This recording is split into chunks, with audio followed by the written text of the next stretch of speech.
Et donc aujourd'hui, vous nous parlez légalisation, résistance morale et appel du 18 juin. Ça serait pas un peu gaulliste votre chronique? Non, on va plutôt parler d'un autre appel du 18 juin, celui qu'on fait tourner. Et c'est fondamental, distinguons bien légalisation et dépénalisation. Vous pouvez expliciter? Imaginez que la bière soit prohibée.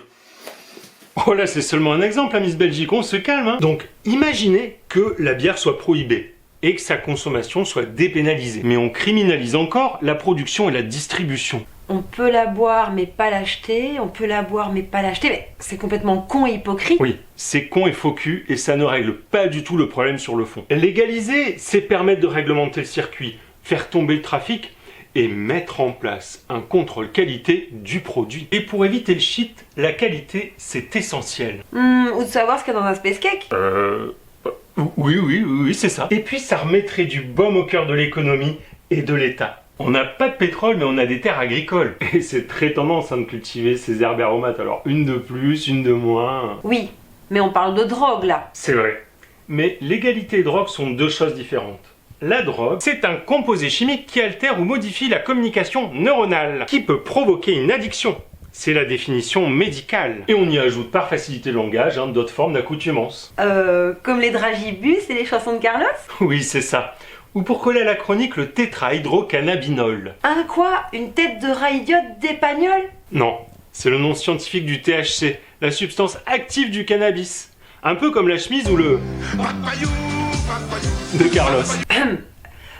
Donc une drogue est illégale par principe? Non. Dire ce qui est légal ou non, c'est la morale et la loi des hommes qui le décident. Comment ça? La cigarette, l'alcool, les psychotropes, les jeux de hasard, touche pas à mon poste. L'État ne les a pas mis à l'index, hein. Il le réglemente, il s'en est fait le contrôleur. Donc on en revient à cette hypocrisie. Oui. Et puis faire sauter le dogme, ce serait manger un sacré chapeau pour certains. Tout ça pour ça, retour sur l'inutilité de la répression. Et au fond, la légalisation permettrait à la justice et aux forces de police de se concentrer sur l'essentiel. Plutôt que poursuivre le hashish, faire la chasse aux pourvoyeurs de bacs chiches. Oui, mais les gens qui conduisent sous cannabis ou ceux qui consomment trop... C'est une question de responsabilité individuelle, hein. On ne conduit pas sous alcool. C'est interdit à juste titre. Attention, là, vous êtes en train de faire l'apologie du cannabis. Non.